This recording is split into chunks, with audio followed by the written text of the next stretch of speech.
I am so grateful to get to be here to share with you a few tools that I believe are going to unlock new possibilities for all of you in your crafts as architects of organizational resilience. But before we get there, let's take a step back. We've come here from all over the place, right? We represent unique industries and organizations with their own challenges, but there are two things every single person in this audience in particular has in common. The first is that we are all wondering what a poet is doing speaking to so many people who have jobs. And fair enough, so I promise we're going to get to that. But the second thing we have in common is that we're all here in pursuit of excellence for our organizations. Now, whether we're healthcare leaders who measure that excellence through patient outcomes and operational efficiency, or we're manufacturers who measure it through low defect rates and cycle times, we're all here because we want to build organizations that are fit to weather any storm, which raises the question, now that we are here together, what's the best way for us to nurture that spirit of excellence?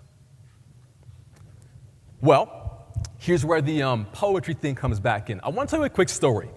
So years ago, a young man named Robert was making his living as a full-time poet.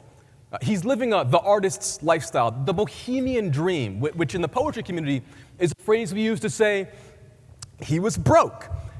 And so Robert wants to earn a little extra cash, and one day he's reading a magazine. He sees an ad that says, "Submissions wanted, we'll pay for poems." And Robert thinks, this is my chance to make a little bit of cash. And so Robert writes this gorgeous poem on a piece of paper, licks and seals it in an envelope, sends it off to the papers in New York City, and he waits. And a few months later, he receives the greatest news of his life.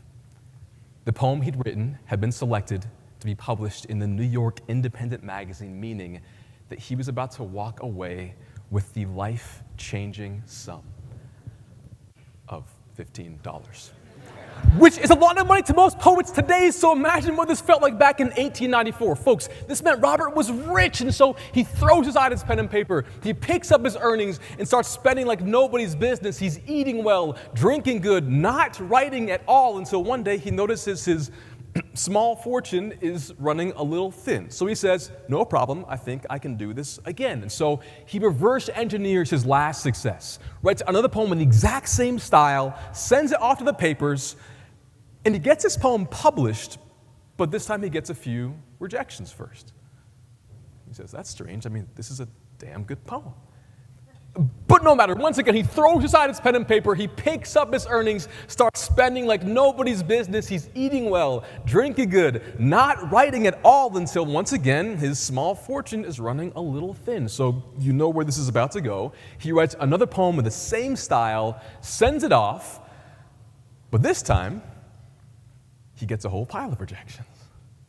And this time, nobody wants to publish Robert's poem.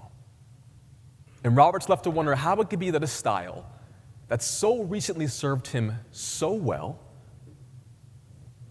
no longer does. So as you may be starting to guess, this is a story about poetry that's not really about poetry, right? We all eventually realize that even our most monumental success can only deliver us temporary excellence, because as time passes, our users, our customers, our industry, the world changes. So the things that once helped us stand out and deliver excellence start to look kind of ordinary. But as human beings, we get so wrapped up in past success that often we turn to the same tactics over and over. Just like Robert, we write the same poem again and again until one day they fail us, and when they do, we kind of panic, right? We search for another creative stunts we can pull to give ourselves a hit at that feeling of excellence, not realizing that if we only make those innovations when we're standing on the back foot, we're walking back into the same trap all of us want to escape. See, I'll put it like this. Most leaders treat innovation kind of like a fire extinguisher instead of using it to fireproof the house. And as long as we work like this, the things that once helped us deliver excellence and stand out could be the reasons we end up going obsolete. Well, the good news is, I don't think it has to go down like this. You see, for Robert, rejection was the perfect reason for him to find new reasons to play with his craft. And so he stops writing for money, and he starts just writing. He writes every day with no other goal than to experiment with the outer boundaries of his art. He writes beautiful poems and boring poems. He writes wonderful and weird poems, poems with rich metaphors, and poems you might be embarrassed to read in a second grade classroom. But quality didn't matter, because as Robert was about to discover, when our goals shift from excellence to exploration, we often end up finding both. You see, pretty soon, all of Robert's work began to improve. Soon his worst poems today are better than his best poems from 5 years ago. Soon he has poems in the New Yorker, the Atlantic, the Yale Review, and before the world knew what had hit them, Robert Frost had become the poet that we still read and teach today. For those of you with a life, that's the guy who wrote the poem about the road less traveled. The man who's written such unforgettable lines like, what but design of darkness to appall, if design governed in a thing so small, and if you don't understand what these words mean, that's how you know it's great poetry. I'm kidding, Robert Frost is dope, to be very clear. Once again, this is a story about poetry that's not really about poetry. See, for years, I worked at Google by day, and I wrote poems by night. And I know those worlds sound a universe apart, but here's the thing.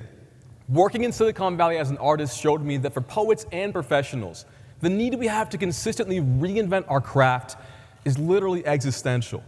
Like, the only reason poetry has survived for thousands of years is because every single day, poets like Robert wake up, whether they're succeeding or struggling, and they ask themselves what one thing is they can do with their craft today that they didn't do with it yesterday.